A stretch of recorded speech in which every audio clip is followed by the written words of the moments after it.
Jesús va a hacer una exposición de cómo el corcho añade valor al vino. Carlos de Jesús es el director de marketing y comunicación de Amorim. Tengo la voz potente, pero no tanto.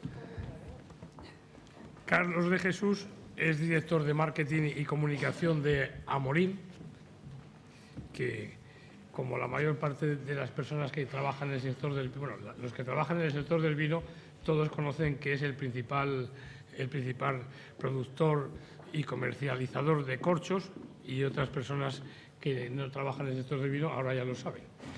Entonces, Carlos de Jesús, bueno, ahora ha regresado a Portugal. Ha sido un portugués errante que ha estado trabajando en Estados Unidos, en Chile, en México y en España, en áreas diferentes relacionadas con el vino y con el corcho. Y ahora en los últimos años hay una gran actividad con el desarrollo del corcho en todo el mundo, y hay una serie de trabajos que nos va a exponer a continuación. Vale. Buenas tardes, gracias por la oportunidad de estar acá.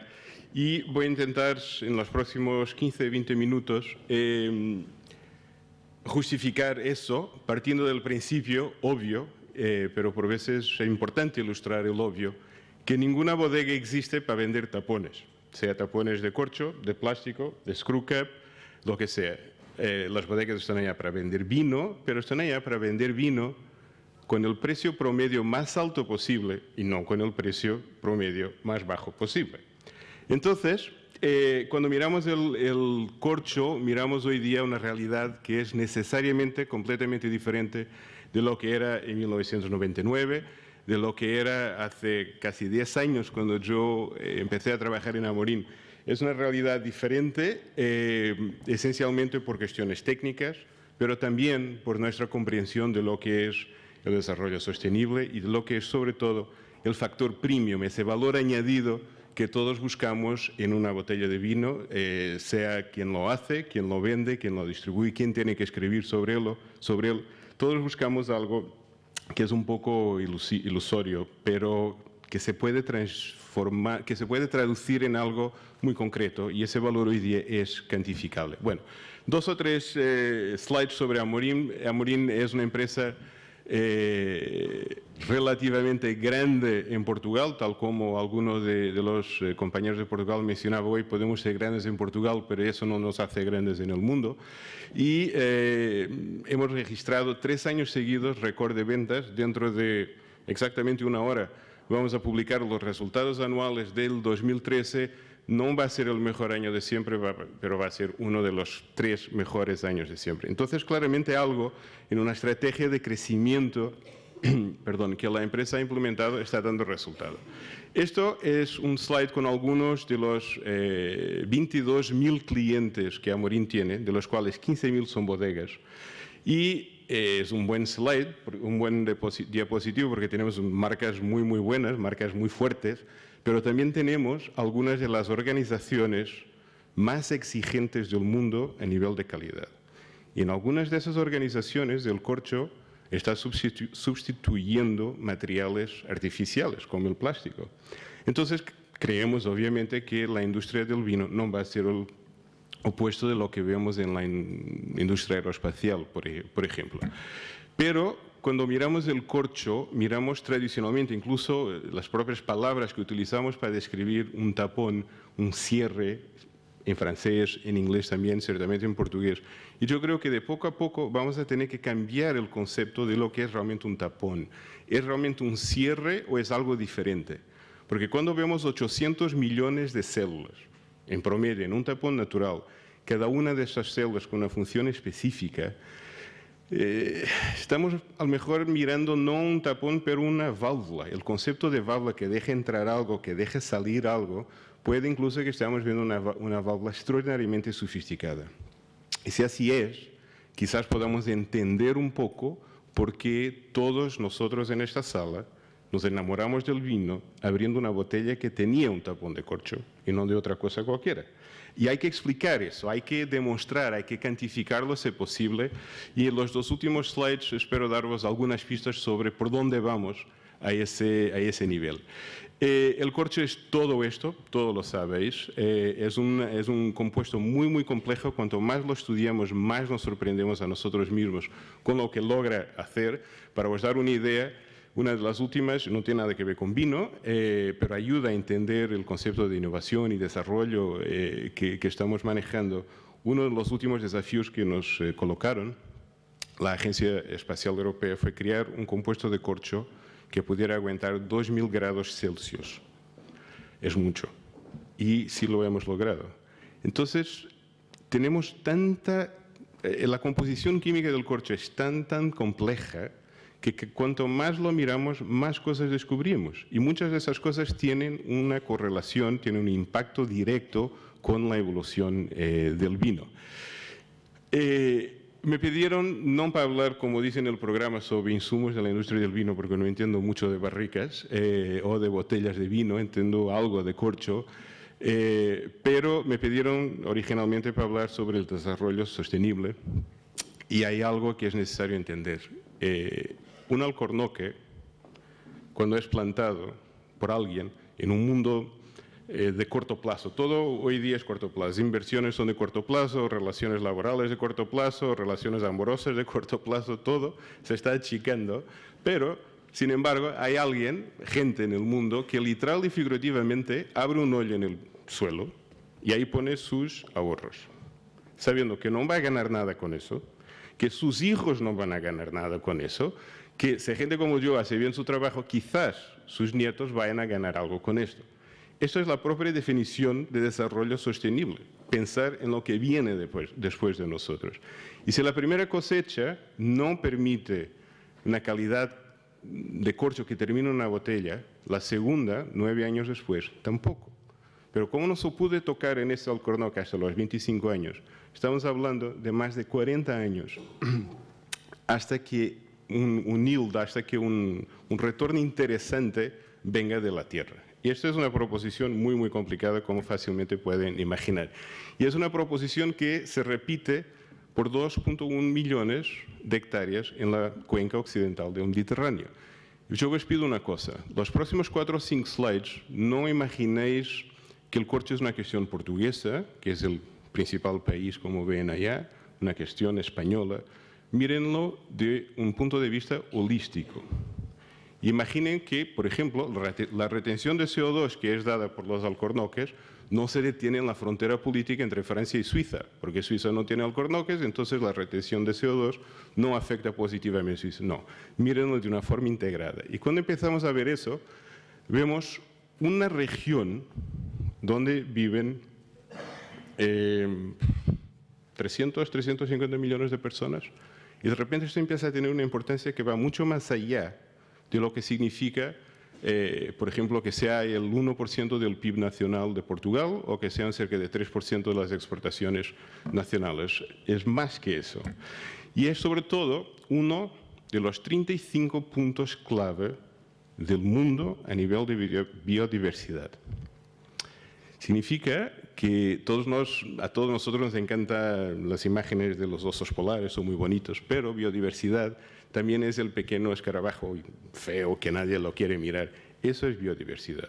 Y eso lo tenemos. Y cuando en Escandinavia están muy orgullosos de su increíble fauna, hay muchísimas especies de aves en Escandinavia, pero no pasan allá todo el invierno.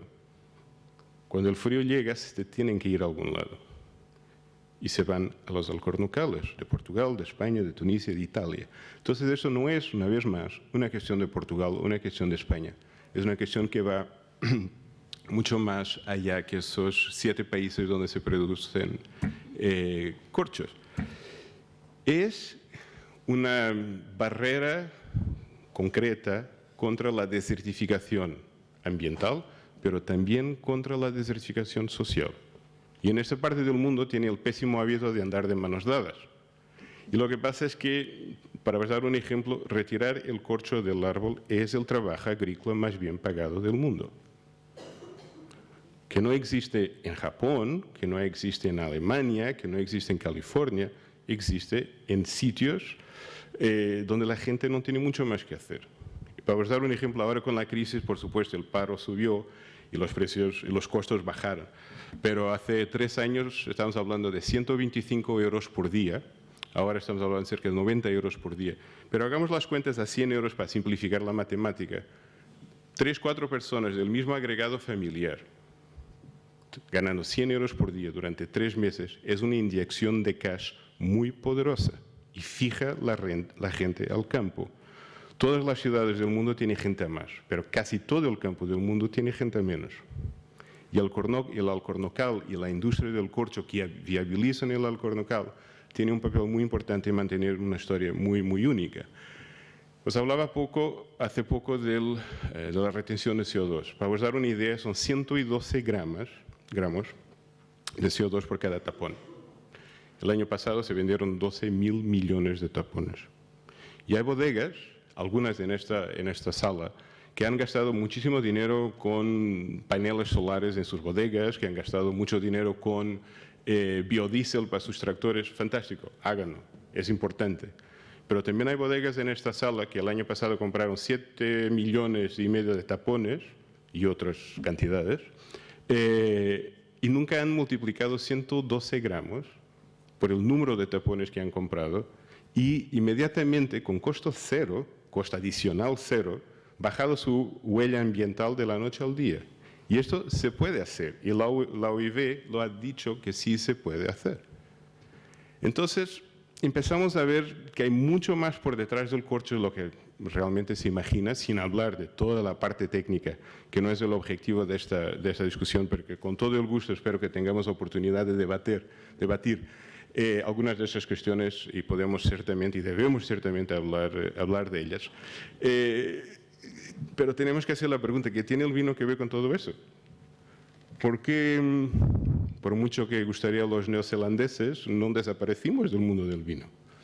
Y hacemos pisos y materiales para la industria aeroespacial, o zapatos para Christian Dior o Dolce & Gabbana.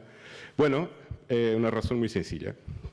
Porque 70% del valor añadido criado por el corcho para el corcho sigue viniendo de los tapones. Tapones para la industria del vino, tapones para licorosos, tapones para champán.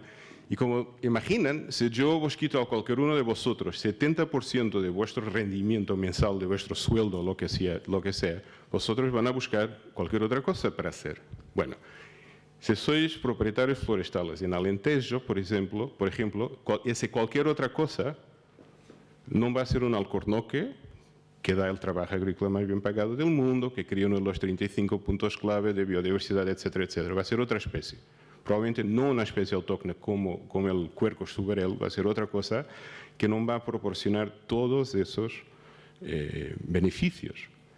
Y eso es un factor incontornable. Por eso tuvimos que luchar, por eso tuvimos que invertir todo lo que se invirtió, porque de una cuota de mercado de 95% que tenía el corcho en los años 90, y sea que empresa sea que industria sea que país sea, cuando se tiene 95% de cuota de mercado, nuestra propensión para escuchar no sube, ¿ok?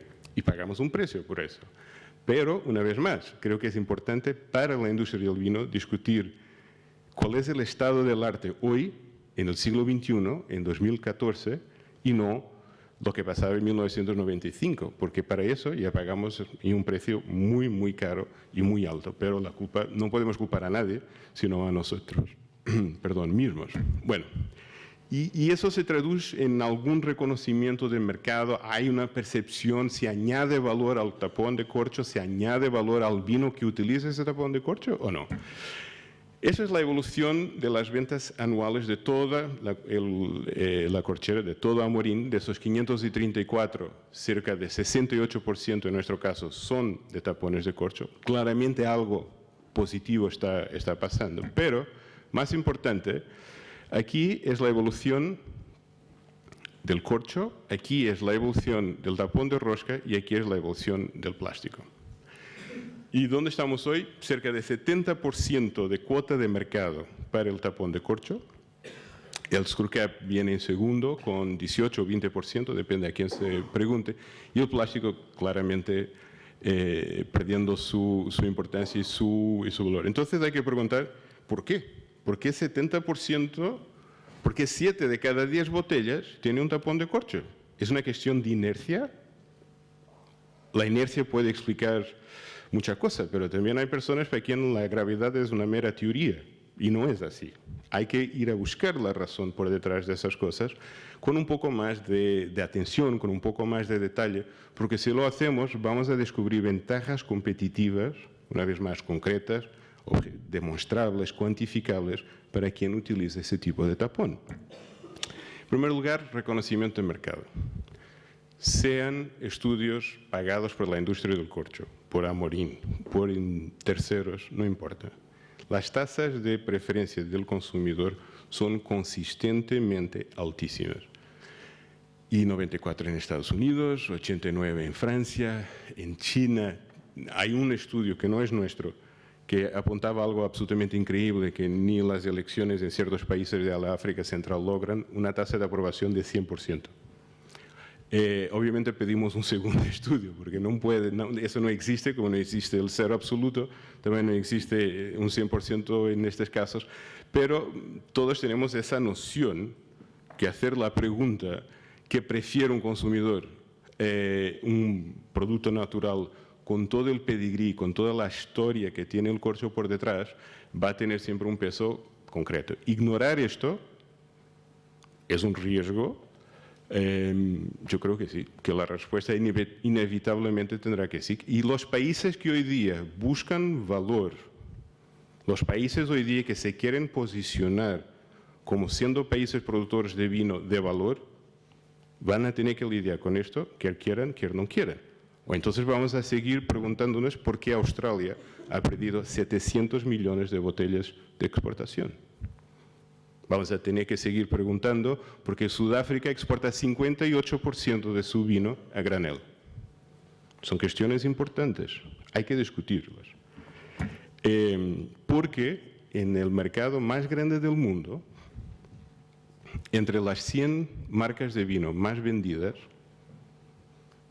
los consumidores norteamericanos pagan en promedio $1.10 más por una botella que tiene un tapón de corcho.